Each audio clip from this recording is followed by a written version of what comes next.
오늘 주시는 생명의 말씀 데살로니가전서 5장 16절에서 22절에 있는 말씀, 22절에 있는 말씀입니다. 저와 여러분이 한 절씩 교독하시겠습니다. 항상 기뻐하라, 쉬지 말고 기도하라, 범사에 감사하라. 이것이 그리스도 예수 안에서 너희를 향하신 하나님의 뜻이니라. 성령을 소진하지 말라. 예언을 멸시치 말고 범사에 해가 좋은 것을 취하고 악은 어떤 모양이라도 버리라. 아멘. 예, 앉으십시오. 이제 벌써 11월에 세 번째 주일이 됐습니다. 이제 금년 한 해도 한 달하고 조금 더 이제 남겨놓고 있는 그런 시점입니다. 이때는 대부분의 사람들이 지난 한 해를 돌이켜보고 이제 다가올 한 해에 대한 그런 꿈 또 그런 설계를 할 때가 아닌가 그렇게 생각이 듭니다. 오늘 본문의 말씀은 데살로니가 교회의 성도들에 대한 바울의 본문의 말씀인데, 데살로니가 교회는 바울이 마게도니아 환상을 보고 이게 마게도니아 지역에 가서 복음을 전할 때 두 번째로 가서 갔던 그런 도시입니다. 첫 번째 이 복음을 전한 도시는 빌립보였지요. 빌립보는 여러분 잘 아시는 대로 빌립보 가서 강가에서 이제 복음을 전할 사람을 찾다가 루디아는 자주장사, 오늘날 말하면 비단장사입니다. 자주장사를 만나서 이제 그곳에 교회를 세우고 사역을 정말 아주 굉장히 정말 의미 있는 사역을 했습니다. 자, 그런데 그 사역을 하던 도중에 귀신 들린 그 여종을 이제 귀신을 쫓아준, 자유롭게 해준 그런 사건이 있었습니다.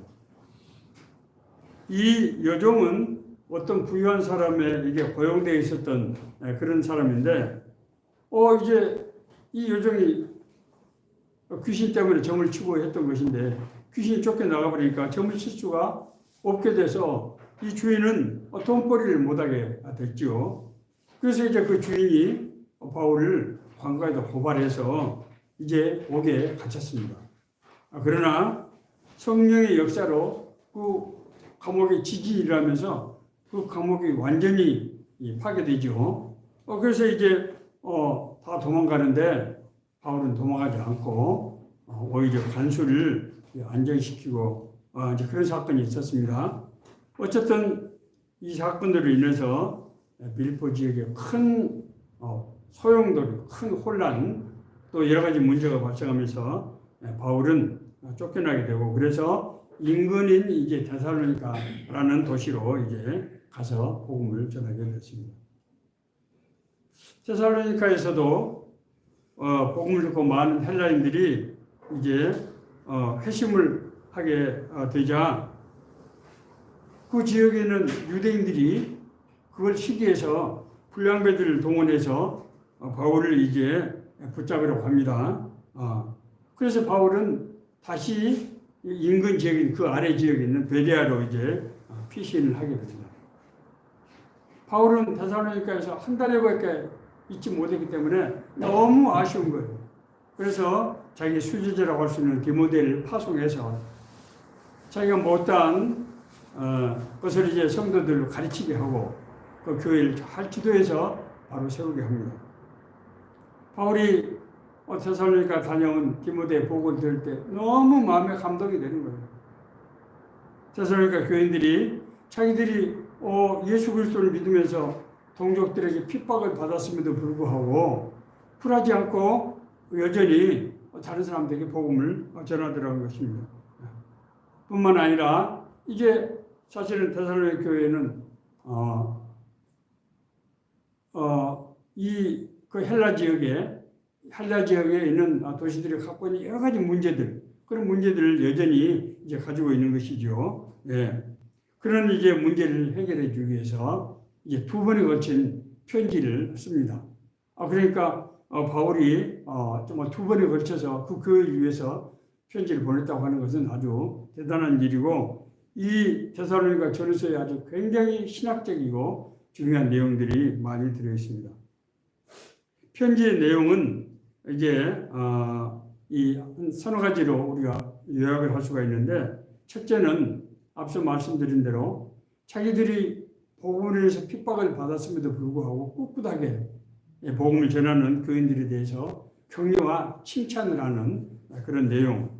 두 번째로 이제 거기 있는 그 지역에 있는 유대인들이 바울을 굉장히 모함을 합니다. 저 사람이 자기 세력을 굳히기 위해서, 자기 이득을 취득하기 위해서 교리에 맞지 않는 그런 이단적인 그런 사상을 전파한다. 그래서 그것을 불식시키기 위해서 자기가 우선 이 성도들의 경제에 부담을 주지 않게 자기가 자비랑으로 텐트를 만들어서 만들면서 이 복음을 전하고 이 교회 이제 목회를 한 그런 일들, 또 성도들 한 사람 한 사람을 정말 어머니의 심정, 또 아버지의 심정으로 양육하고 또 세웠던 이런 것들을 이제 얘기를 하고 있고요. 이제 세 번째로 교회 앞서 말씀드린 대로 이 그리스 로마 지역의 당시에 아주 일초면은 그런 세태죠. 성적인 문란, 그리고 이제 분열과 파벌주의에 대한 경계의 말씀을 하고 있고요. 네 번째로 가장 중요한 내용인데, 그 당시에 종말론이 굉장히 아주 횡행했어요. 왜냐하면은 그럴 수밖에 없는 게 정말 말세적인 현상들이 많이 나타나는데, 우선 사람들이 굉장히 이 도덕적으로 타락했고 끊임없는 갈등과 대립이 일어나고, 더구나 거기다가 뭐 지진이라든지 화산 폭발이라든지 이런 현상들이 나타났다고. 그래서 사람들이 신자들이 그리스도께서 오실 재림할 종말이 가까워진 것 아닌가.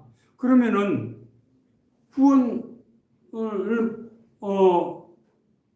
받았지만은 그러면은 나중에 그리스도께서 재림하시면은 이 사람은 이미 사망해 버렸기 때문에 그 사람들의 영혼은 어떻게 되는 것이냐, 뭐 이런 문제에 대해서 이제 굉장히 불안해하고 있었던 것입니다.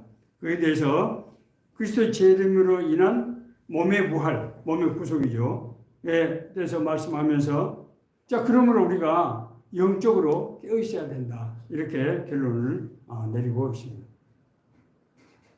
우리가 읽었던 우리 본문의 말씀을 먼저 우리가 살펴보고, 우리가 어떻게 하면은 지금 바울이 한마디로 말해서 항상 기뻐하라는 거잖아요, 지금. 그래서 제가 이 설교의 제목을 항상 기뻐하라 이렇게 붙였습니다만, 어떻게 우리가 그런 삶을 살 수 있는가 하는 것을 이제 바울 사도가 전한 내용, 그리고 그런 삶을 살기 위한 우리 지침, 이렇게 나눠서 한번 살펴보도록 하겠습니다. 항상 기뻐하라, 그렇게 말씀하고 있습니다. 항상 기뻐하라. 데살로니가 교인들이 편지를 보내면서 먼저 항상 기뻐하라 이렇게 얘기합니다. 항상 기뻐하라고 하는 것은 무슨 말입니까? 어떤 일이 형통했을 때나 형통하지 못했을 때나 항상 상황과 여건에 불구하고 기뻐하라는 거예요. 아니, 어떻게 그렇게 할 수 있습니까? 왜 바울 사도가 이 편지에다 항상 기뻐하라고 먼저 권면의 말씀을 시작할 때 먼저 이 얘기를 썼겠어요? 아마 데살로니가 교인들이 받고 있는 핍박이나 어려움, 그런 핍박, 어려움에 있는 성도들을 격려하고 이제 그들을 고무하기 위해서 한 것이겠죠. 자, 바울 사도는 왜 항상 기뻐하라고 한가 하면은, 너희들이 받는 복음을 해서 받는 지금 고난은 세상적인 어떤 문제로 인해서 받는 고난이 아니고 복음을, 예수 그리스도를 믿기 때문에 받는 고난이다.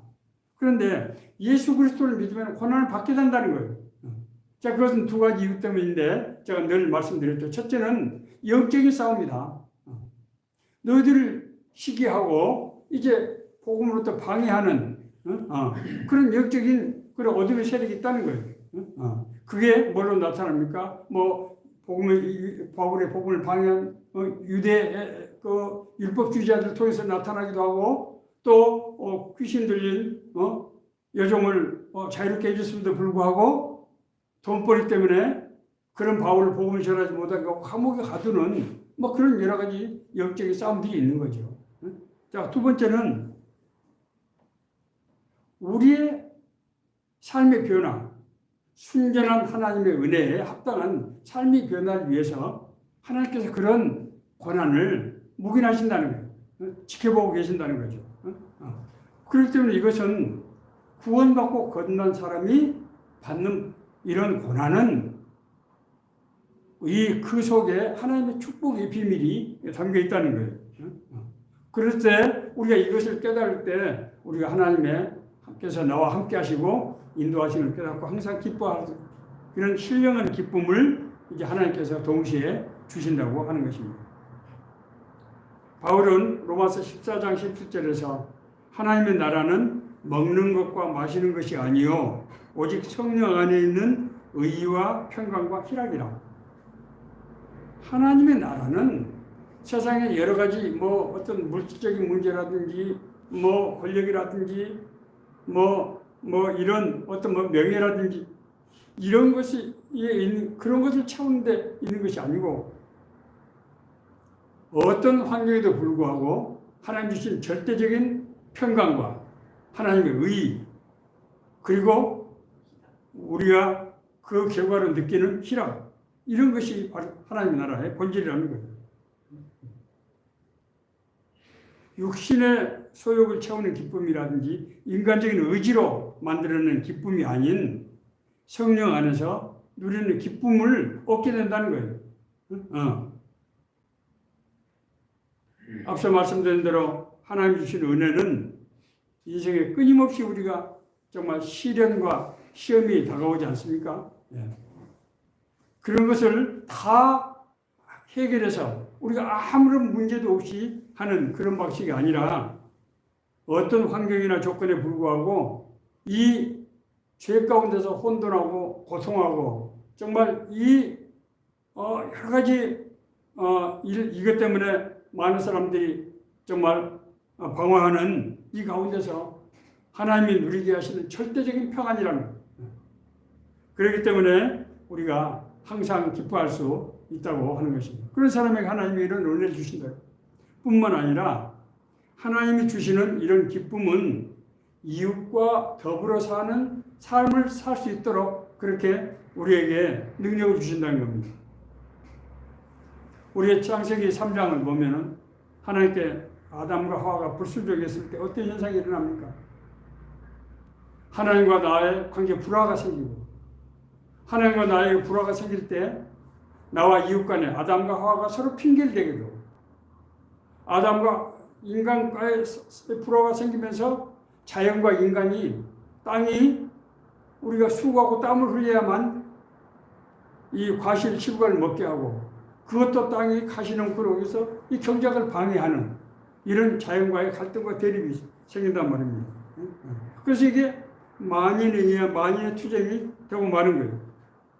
그래서 그런 삶을 살 때 우리 인생이 그런 문제 해결을 하는데 모든 시간과 힘을 다 쏟고 참된 진리를 추구하지 못하고 그 기쁨을 누리지 못하는 그런 정말 고단한 인생을 살게 된다고 하는 것입니다. 하나님의 형상으로 지어진 인간이 그 고고의 존재가 그렇게 살 수밖에 없게 된다. 그러나 하나님이 우리에게 주시는 이 평안과 화평의 능력은 이 능력이 어떤 환경이나 여건 가운데서도 절대적인 평안을 누리기 때문에 우리가 이웃을 내 몸과 같이 사랑하고 화평할 수 있는 능력이 되어서 이 세상에서 모두가 다 더불어 살아가는 삶 이것이 바로 하나님의 나라의 본질이라는 거예요. 그런 기쁨을 우리에게 주신다고 하는 것입니다. 자, 두 번째는 쉬지 말고 기도하라. 쉬지 말고 우리 어떻게 기도합니까? 하루에 24시간 아무것도 일 안 하고 기도만 합니까? 그건 아니죠. 이것은 항상 그리스도와 동행하는 마음을 가지고 사는 삶을 말하는 것입니다. 이런 기도는, 이런 의미의 기도는 어떤 기도의 형식이라든지 어떤 의식을 갖추는 것이 아니라 삶 자체가 바로 기도가 되는 그런 삶을 말하고 있는 것입니다. 저희도 한번 제가 말씀드렸습니다만은 대천덕 신부님, 토레 신부님이죠. 영국 성공의 사제지요. 신부님이 우리 한국에 오셔서 태백에 신앙 공동체인 예수원을 설립했거든요. 저는 그것을 굉장히 좋아해서 제가 3번 갔는데 4번째 가려고 그러다가 지난해 가려고 그러다가 못 가게 됐습니다. 이제 그 예수원 그 입구에 커다란 이렇게 바위돌을 이렇게 세워놨는데 거기에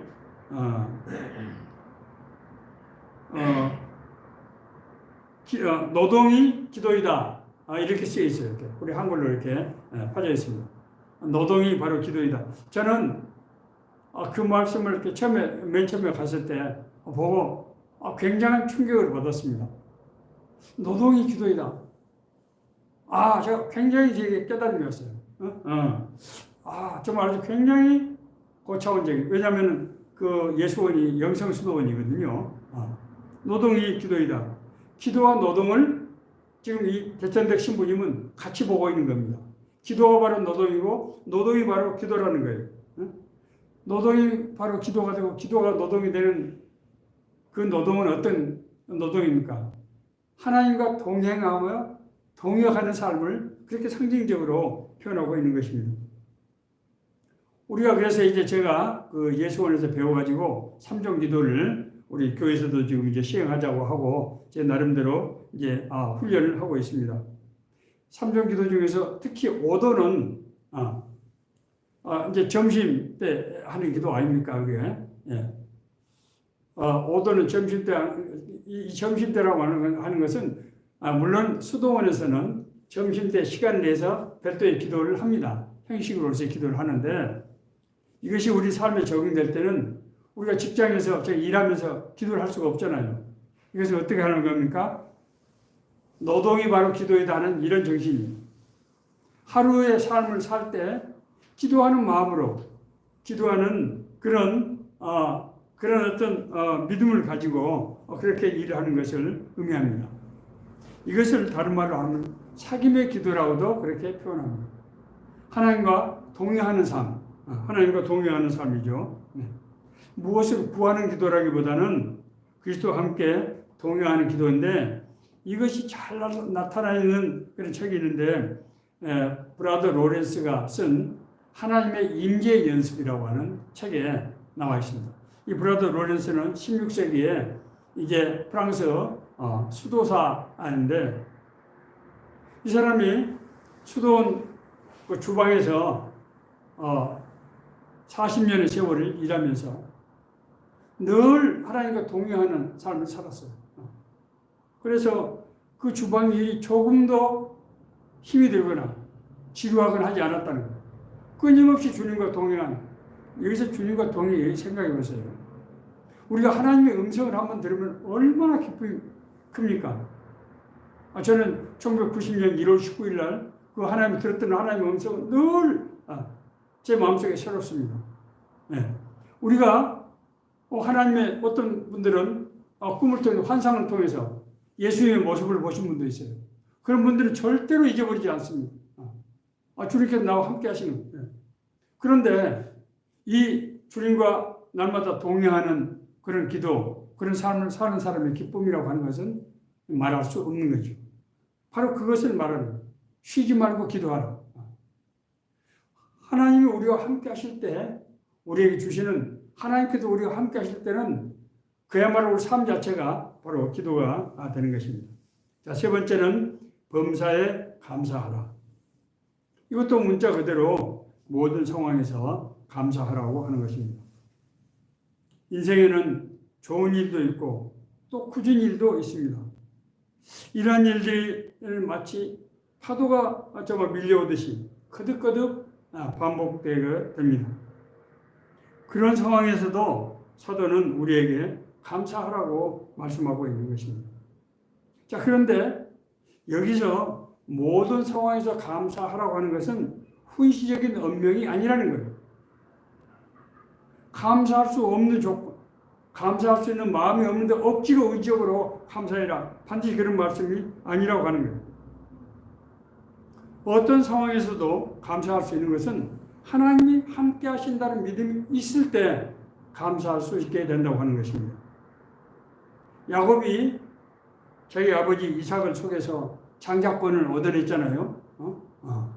자, 그러고 나서 자기 형 에서의 보복을 피해서 외삼촌 라반의 집으로 이제 가는 광야길을 가게 된단 말입니다. 생각해보세요. 그때 야곱의 나이가 40세였습니다. 40세 때 이제 광야로 가는데 브엘세바에서 하란까지는 한 90km 정도가 되는 거리입니다. 전혀 가보지 않은 길, 그것도 혼자서 이 개나리 보찜을 이제 메고 갈 때 그 막막함, 알 수 없는 길, 그리고 두려움, 내가 과연 외삼촌 집을 찾아갈 수 있을 것인가? 가면은 내가 그 집에서 잘 대접을 받고 살 수 있을 것인가? 내 인생은 내 고향을 떠나서 내가 혼자 무엇을 앞으로 어떻게 할 수 있을 것인가? 이런 외로움, 또 두려움, 막막함.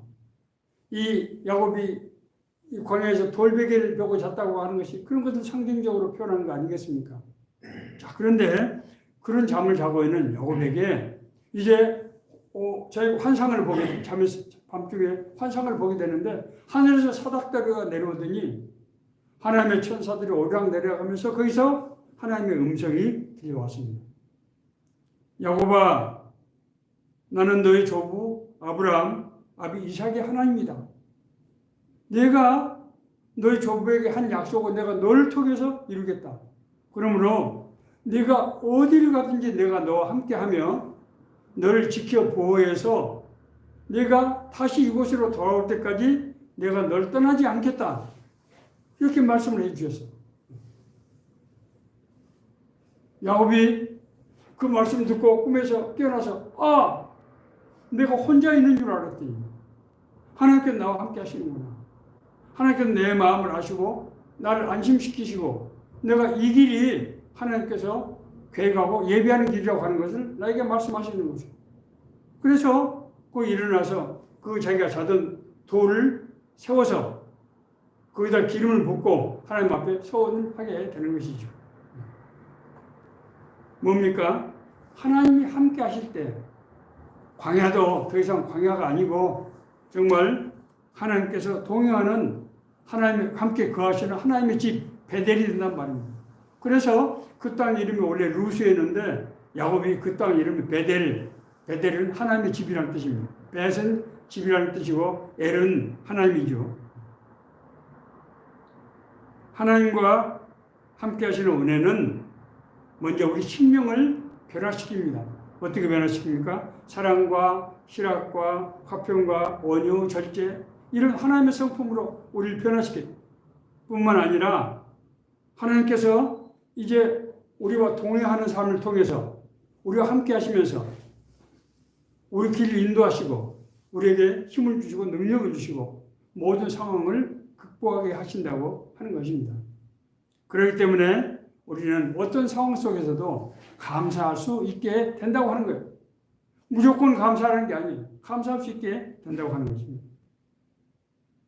오늘 본문에서 바울사도는 고난 가운데서도 복음을 지키기 위해서 정말 열정적으로 그렇게 살아가는 성도들을 격려하기 위해서 항상 기뻐하라, 쉬지 말고 기도해라, 범사에 감사하라 하는 말씀을 이제 하고 있습니다. 자, 그러면은 우리가 실제로 이런 삶을 성경 말씀을 우리 삶에 적용해서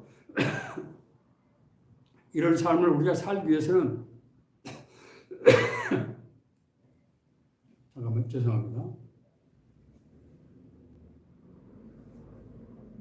어떻게 하면은 우리가 이런 삶을 살 수 있을 것인가 하는 문제를 생각해 봐야 할 것입니다.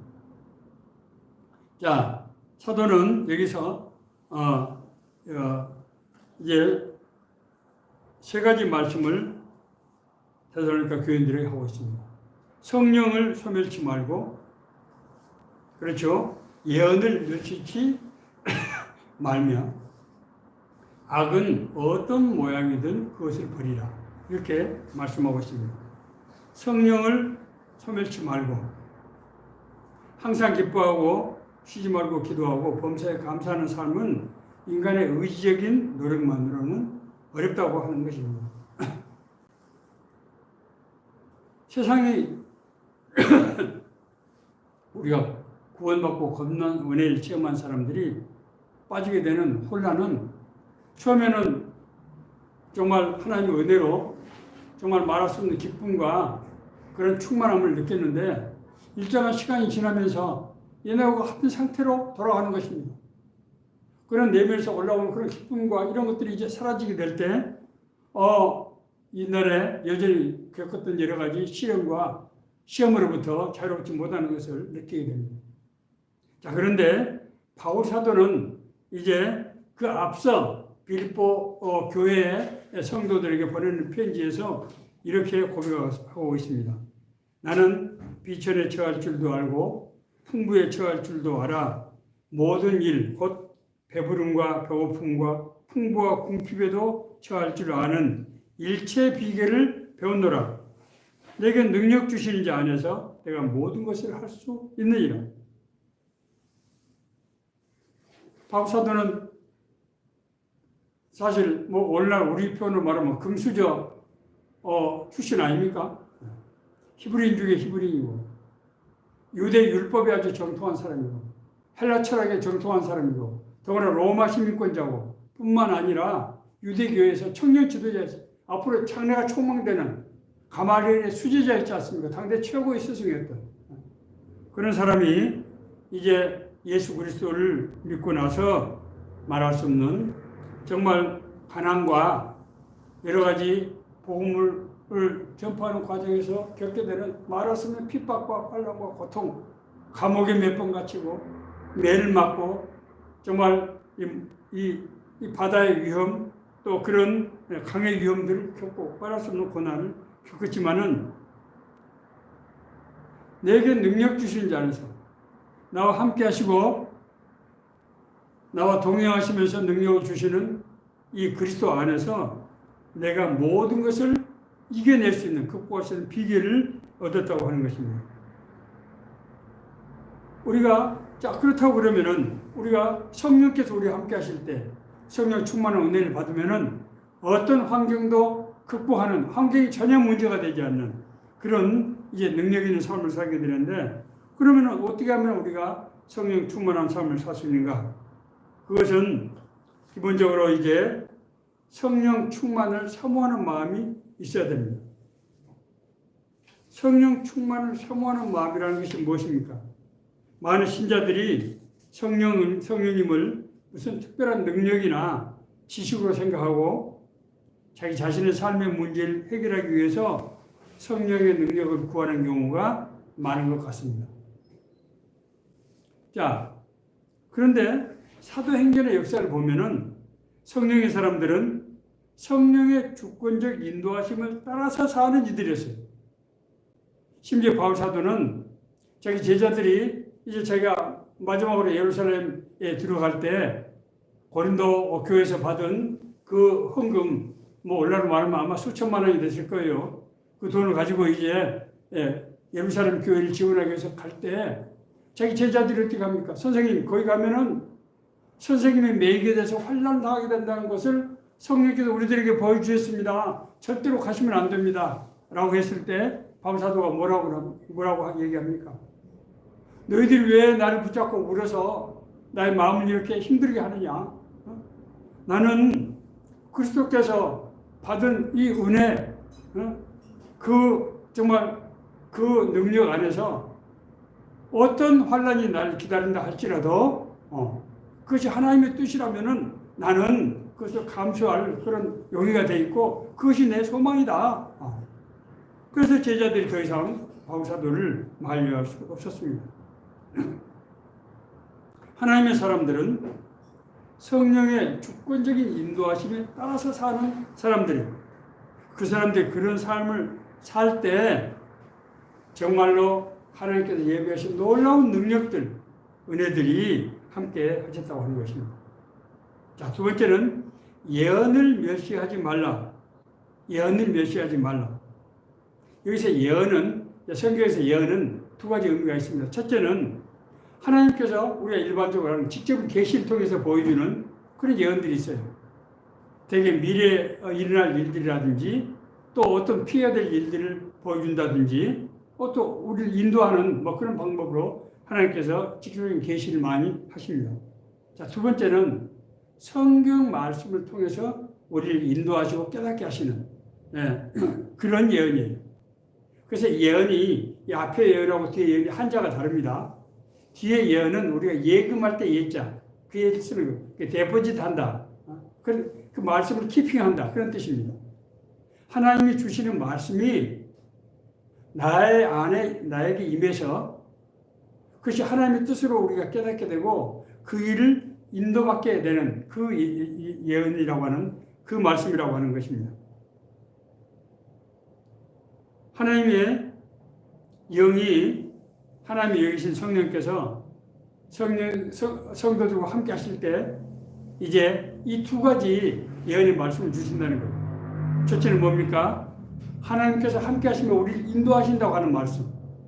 두 번째는 우리가 미국에 이제 먼 미래에 다시 오실 예수 그리스도를 믿는 믿음의 소망으로 사는 두 가지 예언의 말씀을 하고 있는 것입니다.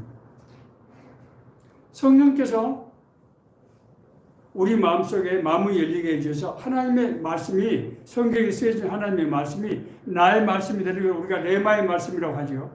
그 말씀을 받을 때 우리가 어떤 충격을 받게 됩니까? 말할 수 없는 기쁨과 우리 근심, 걱정, 불안, 의심이 없어지는 그런 은혜를 받게 됩니다. 마틴 루터가 이제 종교 얘기를 하게 된 것이 바로 그 은혜 때문이었어요. 마틴 루터는 그 은혜를 받고 나서 마틴 루터가 사실은 성전에서 이 성벽에 숨어 있을 때 그 은혜를 받았거든요. 감리교회 창시자 요한 웨슬레 목사도 그 은혜를 받았어요. 그런데 요한 웨슬레 목사님이 그 은혜를 받은 것은 잘 나가던 때가 아니고 미국 선교를 갔다가 실패하고 쫓겨와서 그때 이제 목사들이 모여서 로마서 강의를 하고 있을 때 어떤 사람이 로마서 처음을 읽을 때 그 말씀이 믿음으로 말미암은 의, 내가 복음을 부끄러워하지 않으니 이 복음은 모든 믿는 자에게 구원 주신 하나님의 능력이 됩니다. 첫째는 유대인에게 또는 헬라인에게로다 하는 이 말씀이 요한웨슬레 목사님에게 들어와서 정말 위대한 그런 주의 종이 된 겁니다. 하나님의 약속의 말씀이 그것을 우리가 믿음으로 받아들일 때 나의 삶을 주관하시고 인도하시는 말씀이 된다고 하는 믿음, 이 믿음을 갖고 있을 때 마치 야곱이 하나님의 약속을 믿었던 것처럼 바울이 그 약속을 믿었던 것처럼 그럴 때 어떤 환경도 이 사람을 이제 매이지 못하는 그런 놀라운 역사가 일어난다고 하는 것입니다. 뿐만 아니라 우리가 세상을 떠나더라도 영원한 하나님 나라에 들어간다는 그런 믿음, 그런 확신이 있으면은 세상의 삶의 고난이 더 이상 의미가 없어진다고 하는 것입니다. 그러므로 이런 말씀을 받은 사람은 늘 이것을 기억하고 기념하는 삶을 살아야 됩니다. 제가 90년 1월 19일 얘기를 자주 하는 것도 바로 그런 거예요. 여러분들 각자가 받은 그런 어떤 감동과 또 환상과 그런 약속의 말씀들이 있어요. 그걸 절대로 잊어서는 안 된다는 거예요.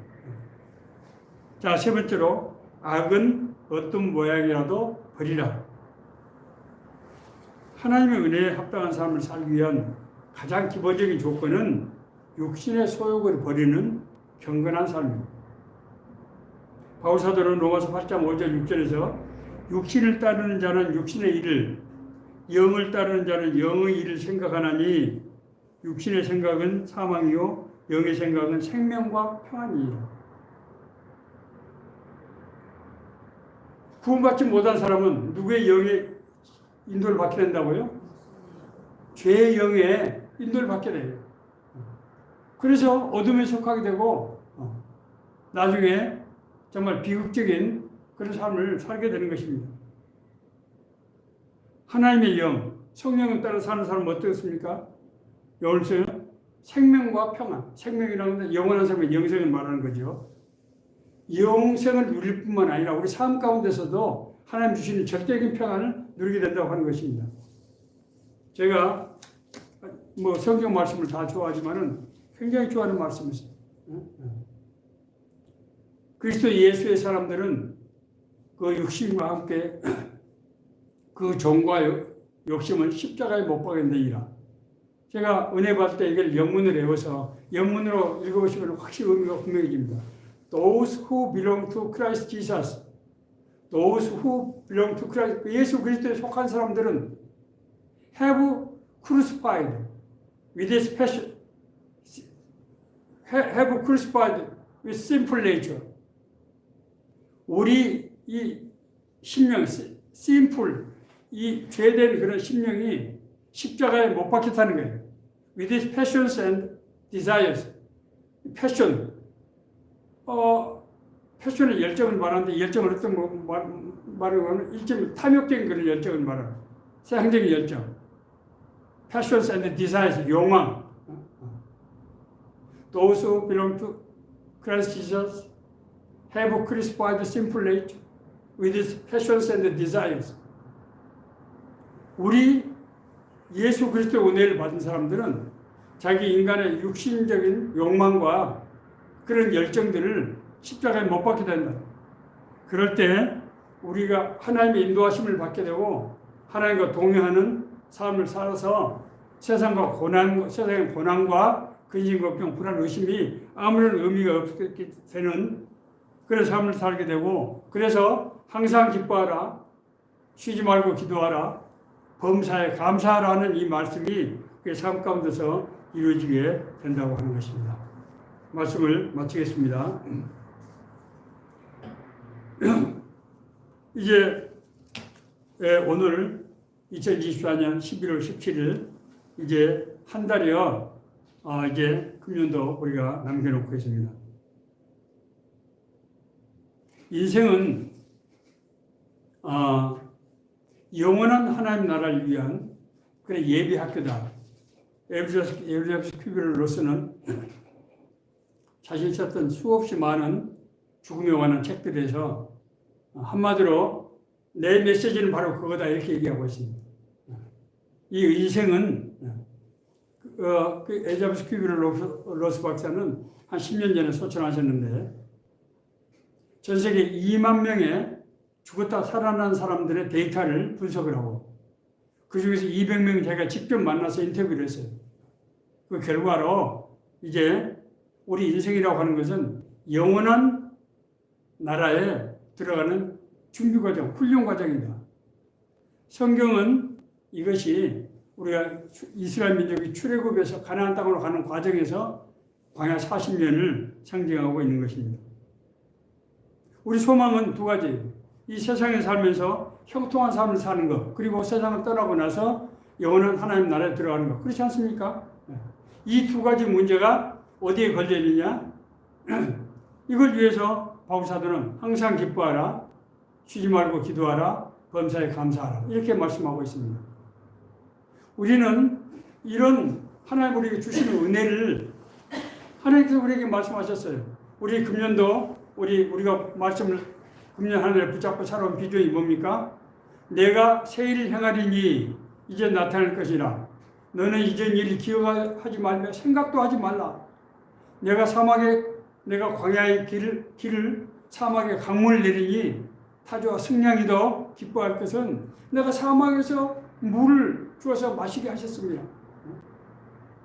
하나님을 알지 못하던 자들도 인생의 길을 발견하고 생명을 받아서 하나님께 나와서 기뻐하게 된다고 하는 것 아닙니까? 이런 삶의 비전을 우리가 말씀을 붙잡고 1년 동안 살아왔는데 우리가 어떻게 하면 이런 삶을 살 수 있을 것인가?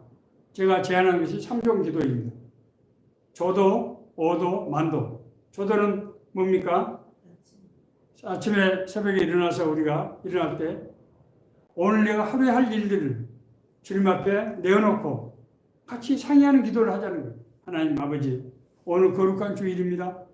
가서 오늘 예배를 드리고 또 우리 성역 공부를 하고 서울역 광장에서 이제 복음을 전하고 또 친구를 만나게 되는데 이런 모든 일 가운데서 내 생각과 방법을 하지 않게 해주시고 성령께서 해주셔서 뭔가 의미 있는 열매 있는 그런 결과가 되게 해주십시오 라고 기도하는 거 아니겠습니까? 만도는 뭡니까? 저녁에 잠자리에 누워서 오늘 하루를 되돌아오면서 내가 오늘 출발할 때 하나님께 이런 기도를 드리고 출발했는데 그것이 어떤 일이 일어났는가 하는 것을 우리가 되돌아보고 때로는 우리가 돌이키고 회개할 일, 때로는 감사할 일, 때로는 어떤 더 큰 꿈과 열정을 가지게 되는 그런 은혜가 있게 될 것입니다. 우리가 중간에는 오도는 어떻게 합니까? 우리가 모든 일을 하는 과정에서 늘 하나님과 동행하며 하나님 나와 함께 하신다는 믿음을 가지고 그런 마음의 기도, 주님과 동행하며 통역하는 그런 삶을 살아갈 때 오늘 바울사도 우리에게 말씀하신 대로 항상 기뻐하라, 쉬지 말고 기도하라, 범사에 감사하라 하는 삶을 살 수 있게 된다는 거예요. 이것이 훈련이 필요합니다. 제가 그래서 처음에 3개월, 6개월, 1년 그렇게 말씀드렸습니다.